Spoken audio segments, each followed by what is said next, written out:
ജനുവരി 19 RSP നേതാവും മുൻ മന്ത്രിയുമായ TK ദിവാകരന്റെ 50ാം ചരമവാർഷികമാണ്. TK ദിവാകരൻ എന്ന പേര് പുതുതലമുറക്കാർക്ക് അത്ര തന്നെ പരിചിതമായിരിക്കില്ല. മിക്കവാറും അപരിചിതം എന്ന് തന്നെ വിചാരിക്കാം. കാരണം അദ്ദേഹം മരിച്ചിട്ട് 50 കൊല്ലമായി. 1976 ജനുവരി 19 TK ദിവാകരന്റെ ദേഹവിയോഗമുണ്ടായി. മരിക്കുമ്പോൾ അദ്ദേഹത്തിന് 55 വയസ്സേ ഉണ്ടായിരുന്നു. ഹൃദ്രോഗബാധിതരായിരുന്നു. വളരെ പെട്ടെന്ന് ആ രോഗം മൂർച്ഛിക്കുകയും അദ്ദേഹം കാലയവനിയയ്ക്ക് പിന്നിൽ മറയുകയുമാണ് ചെയ്തത്. ആരായിരുന്നു TK ദിവാകരൻ? അദ്ദേഹം ഒരു വളരെ ദരിദ്ര കുടുംബത്തിലാണ് ജനിച്ചത്. കൊല്ലം സ്വദേശിയായിരുന്നു. അദ്ദേഹം സെക്കൻഡറി വിദ്യാഭ്യാസം പൂർത്തീകരിച്ചു. തുടർന്ന് പഠിക്കാൻ നിവൃത്തിയില്ലായിരുന്നു. അങ്ങനെ ഒരു സാധാരണ തൊഴിലാളിയായിട്ട് ജീവിതം ആരംഭിക്കുന്ന സമയത്ത് ശ്രീകണ്ഠൻ നായരെ കണ്ടെത്തി. ശ്രീകണ്ഠൻ നായരെ കണ്ടുമുട്ടിയത് കൊല്ലത്തെ ഒരു ചായമക്കാനിയിൽ വെച്ചാണ് എന്ന് കേട്ടത്. ഇരുമ്പ് കാന്തത്തിലേക്ക് എന്ന പോലെ ദിവാകരൻ ശ്രീകണ്ഠൻ ചേട്ടനിലേക്ക് ആകർഷിക്കപ്പെട്ടു എന്നാ പറയാം. ശ്രീകണ്ഠൻ നായർ ഗടാഗടിയനായിട്ടുള്ള ഒരു നേതാവ്. 6 അടിക്ക് മേൽ പൊക്കവും അതിനൊത്ത ശരീരവും കൊമ്പം മീശയൊക്കെ ഉള്ള അക്കാലത്തെ ഒരു ഗടാഗടിയൻ സോഷ്യലിസ്റ്റ് നേതാവായിരുന്നു. അന്ന് അദ്ദേഹം കോൺഗ്രസ് സോഷ്യലിസ്റ്റ് പാർട്ടിയിൽ നിന്നുകൊണ്ട് സോഷ്യലിസം ഉണ്ടാക്കാൻ ശ്രമിക്കുന്ന കാലം. സ്റ്റേറ്റ് കോൺഗ്രസ്സിലാണ്. സ്റ്റേറ്റ് കോൺഗ്രസ്സിൽ ചേർന്ന് ദിവാകരനും പ്രവർത്തനം ആരംഭിച്ചു. പിന്നീട് അവർ ഈ സ്റ്റേറ്റ് കോൺഗ്രസ്സിനകത്ത് തന്നെയുള്ള ഇടതുപക്ഷ ചേരി ശക്തിപ്പെടുത്തി. ആ സമയത്ത് ക്വിറ്റ് ഇന്ത്യ സമരത്തിൽ പങ്കെടുത്ത് അറസ്റ്റ് വരിച്ചു. അത് കഴിഞ്ഞ് വളരെ ശക്തമായ രീതിയിൽ ഈ തൊഴിലാളി വർഗ പ്രവർത്തനം നടത്തി ട്രേഡ് യൂണിയൻ ലീഡറായിട്ട് മാറി. ഇന്ത്യക്ക് സ്വാതന്ത്ര്യം കിട്ടുന്ന സമയത്ത് ഇവർ KSPയിലാണ്, കേരള സോഷ്യലിസ്റ്റ് പാർട്ടി. പിന്നെ KSPയിൽ നിന്ന് വിട്ട് RSP രൂപീകരിച്ചു, റവല്യൂഷണറി സോഷ്യലിസ്റ്റ് പാർട്ടി. നമ്മുടെ പ്രേമേന്ദ്രൻ്റെയും ഷിബു ബേബി ജോണിൻ്റെയൊക്കെ പാർട്ടി. ആ പാർട്ടിയിൽ ശ്രീകണ്ഠൻ ചേട്ടനായിരുന്നു അതിൽ ഏറ്റവും പ്രധാനപ്പെട്ട നേതാവ്. അത് കഴിഞ്ഞാൽ പിന്നെ ദിവാകരൻ, പിന്നെ ബേബി ജോൺ, പിന്നെ പ്രാക്കുളം ഭാസി, അങ്ങനെ പിന്നെ C കേശവൻ്റെ മകൻ K ബാലകൃഷ്ണൻ, കൗമുദി ബാലകൃഷ്ണൻ എന്നറിയപ്പെട്ടു. പിന്നെ നമ്മുടെ പിൽക്കാലത്ത് മന്ത്രിയായി തീർന്ന പങ്കജാക്ഷൻ. അങ്ങനെ ഒരുപാട് നേതാക്കന്മാരുണ്ട്. ഇവരൊക്കെ വലിയ ട്രേഡ് യൂണിയൻ പാരമ്പര്യമുള്ള ആളുകളായിരുന്നു. നല്ല പ്രസംഗകരായിരുന്നു. ജനങ്ങളുടെ ഇടയിൽ ഇറങ്ങി പ്രവർത്തിക്കുന്ന ആത്മാർത്ഥ വിപ്ലവകാരികൾ. ഈ RSPയും CPIയും തമ്മിലുള്ള വ്യത്യാസം, CPIക്കാർ സ്റ്റാലിനെ അംഗീകരിച്ചിട്ടുണ്ട്, RSP സ്റ്റാലിനെ അംഗീകരിച്ചിട്ടില്ല, ലെനിൻ വരെയുള്ളവരെ അംഗീകരിച്ചു. അവർ ട്രോട്സ്കിയുടെ പാത പിന്തുടരുന്നവരാണ് എന്നാണ് സങ്കല്പം. അങ്ങനെ അഭിനവ ട്രോട്സ്കിയന്മാരായിട്ടുള്ള RSPക്കാർ. RSP കേരളം വിട്ടാൽ, കൊല്ലം വിട്ടാൽ പിന്നെ ബംഗാളിൽ മാത്രം. അങ്ങനെ ഉള്ള ഈ പാർട്ടിയുടെ മുന്നണി പോരാളികളായിട്ട് ദിവാകരനും മറ്റുമൊക്കെ മാറുകയാണ്. 1948 ആദ്യത്തെ തെരഞ്ഞെടുപ്പിൽ TK ദിവാകരൻ കൊല്ലത്ത് മത്സരിച്ചു. കൊല്ലമുള്ള ജന്മനാട്. കൊല്ലത്ത് മത്സരിച്ച് അദ്ദേഹം സാക്ഷാൽ R ശങ്കറിനോട് പരാജയപ്പെട്ടു. R ശങ്കർ വലിയ ഒരു ഹെവി വെയിറ്റ് താരമാണ് അന്ന് തന്നെ. 1952 ശങ്കർ കൊല്ലം വിട്ട് കൊട്ടാരക്കര പോയി മത്സരിച്ചു. അവിടെ തോറ്റു.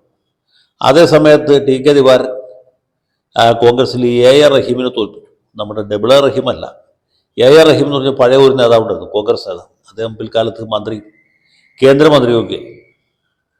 ആ റഹീമിനെ തോൽപ്പിച്ച് TK ദിവാകരൻ ആദ്യമായിട്ട് തിരുക്കൊച്ചി നിയമസഭയിൽ അംഗമാകും. 54 ഇദ്ദേഹത്തിനെതിരെ വന്ന് മത്സരിക്കുന്നത് വീണ്ടും R ശങ്കർ. R ശങ്കറിനെ വീണ്ടും R ശങ്കറുമായിട്ട് ഏറ്റുമുട്ടി ശങ്കറിനെ പരാജയപ്പെടുത്തി TK ദിവാകരൻ വീണ്ടും കൊല്ലത്ത് ചെങ്കുടി പറിച്ചു. അതിനുശേഷം പിന്നെ ശങ്കർ കുറച്ചാളത്തേക്ക് തെരഞ്ഞെടുപ്പ് രംഗത്ത് ഉണ്ടായിരുന്നില്ല. 57 അദ്ദേഹത്തിന് മത്സരിക്കാൻ സീറ്റ് തന്നെ കിട്ടിയില്ല.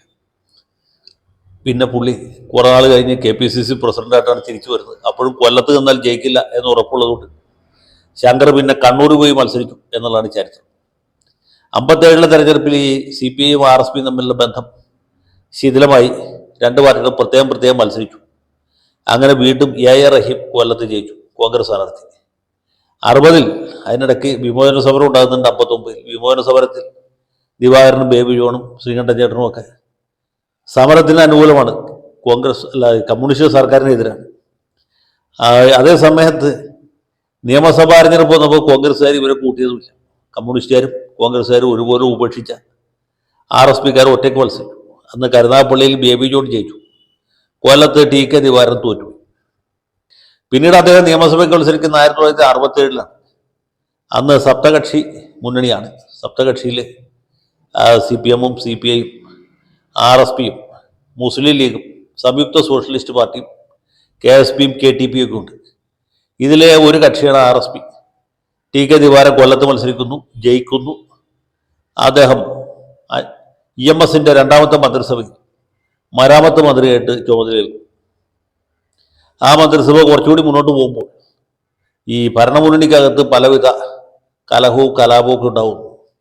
EMSന്റെ മന്ത്രിസഭ തകരും. അച്യുതമേനോൻ മുഖ്യമന്ത്രിയായിട്ട് ബദൽ മന്ത്രിസഭ ഉണ്ടാക്കും. ആ മന്ത്രിസഭയിൽ TK ദിവാരൻ വീണ്ടും മരാമത്ത് മന്ത്രിയായിട്ട് തുടരും. എന്ന് മാത്രമല്ല, അച്യുതമേനോൻ അന്ന് നിയമസഭാംഗം അല്ലാത്തതുകൊണ്ട് ദിവാകരൻ സഭാ നേതാവായിട്ട് പ്രവർത്തിച്ചു. അത് കഴിഞ്ഞ് 70-ലെ തെരഞ്ഞെടുപ്പിൽ അദ്ദേഹം വീണ്ടും കൊല്ലത്ത് മത്സരിക്കുന്നു, ജയിക്കുന്നു. വീണ്ടും മരാമത്ത് മന്ത്രിയായിരിക്കുന്നു. അങ്ങനെ മരാമത്ത് മന്ത്രിയായിട്ട് തുടരുമ്പോഴാണ് അദ്ദേഹത്തിൻ്റെ ആകസ്മിക നിര്യാണം 1976 ജനുവരി 19 ഉണ്ടായത്. കൊല്ലത്തുകാരെ മൊത്തത്തിൽ ഞെട്ടിച്ച, കണ്ണീരിലാഴ്ത്തിയ ഒരു വിയോഗമായിരുന്നു TK ദിവാരൻ. അദ്ദേഹത്തോട് രാഷ്ട്രീയമായിട്ട് എതിർപ്പുള്ളവർക്കും വ്യക്തിപരമായിട്ട് വലിയ സ്നേഹവും വലിയ ആദരവും ഉണ്ടായിരുന്നു. ഒന്നാം തരം പാർലമെന്റേറിയനായിരുന്നു. അദ്ദേഹത്തിന് ഔപചാരിക വിദ്യാഭ്യാസം കുറവായിരുന്നു, പക്ഷേ നല്ല വായനക്കാരനായിരുന്നു. അത് പഴയകാലത്ത് നേതാക്കന്മാർ മിക്കവരും അങ്ങനെയായിരുന്നു. സോഷ്യലിസ്റ്റുകളും കമ്മ്യൂണിസ്റ്റുകാരും പ്രത്യേകിച്ചും അങ്ങനെയായിരുന്നു.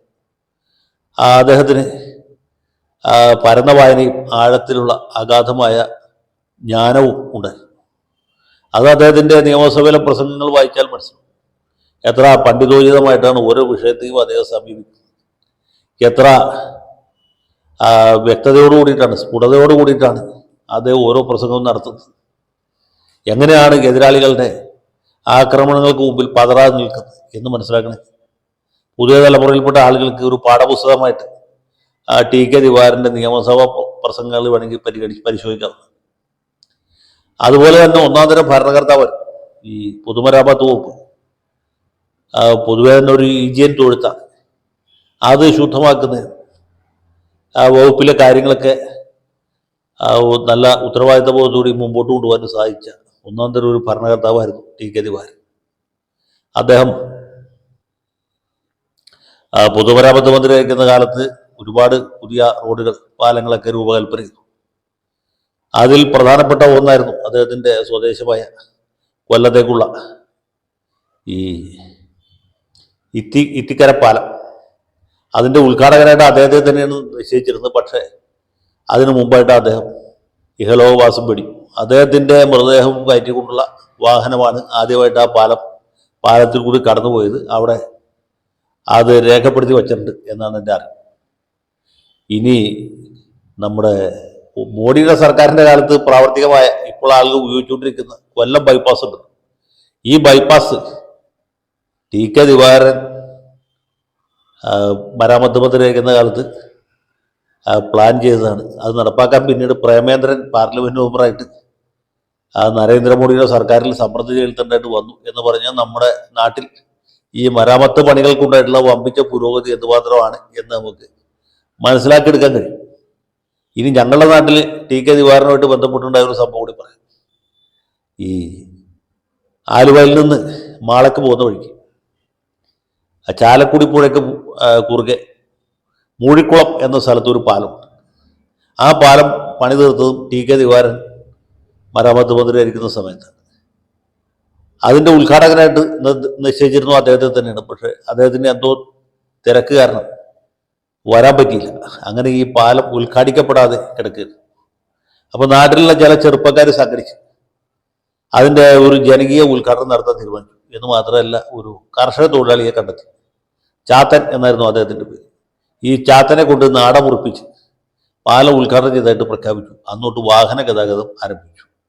പോലീസ് കേസൊക്കെ എടുത്തു വിദ്യാർത്ഥികളുടെയും ചാത്തൻ്റെയൊക്കെ പേരിൽ. കുറച്ച് ദിവസം കഴിഞ്ഞ് സാക്ഷാൽ TK ദിവാരൻ അവിടെ വന്ന് ഔപചാരികമായ ഉദ്ഘാടനം അദ്ദേഹം നടത്തി. എന്നിട്ട് ഈ ചെറുപ്പക്കാരെ എല്ലാവരും വിളിച്ചു വരുത്തി, ചാത്തനെ വരുത്തി. എന്നിട്ട് പറഞ്ഞു, നിങ്ങൾ തന്നെയാണ് ഈ പാലം ഉദ്ഘാടനം ചെയ്യാൻ ശരിക്കും യോഗ്യതയുള്ള ആളുകൾ.